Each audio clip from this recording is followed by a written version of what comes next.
The split into commands let you split an editor into an existing editor group.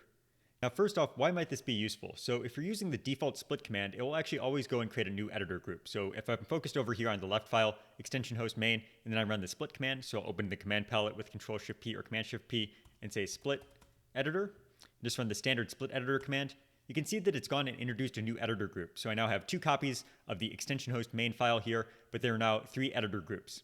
Now with the split into command, you can instead control where the editor is going to be split into, and you can even have it be split into one of your existing editor groups instead of creating a new editor group. So if I go back and have the extension host main file here focused again, open up the command palette with Control-Shift-P or Command-Shift-P and say split into, you can see that I have all of these options of how I actually want to go and split this editor. So let's go and actually say split into next group. So we want view split editor into next group. And when I run this, you can see that it's gone and split my original TypeScript file over here into that next editor group. So it did not create a new editor group, and it's in that same editor group along with the README file here that we had before.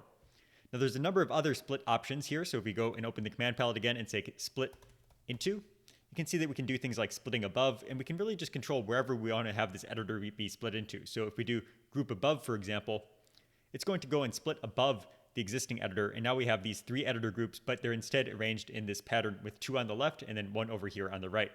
I personally find myself using the split editor into next editor group command most often because it's very similar to the normal split editor command, but without actually introducing a new editor group. You can even set up a key binding so that you override command backslash or control backslash to use that split editor into next group instead of doing the standard split editor command.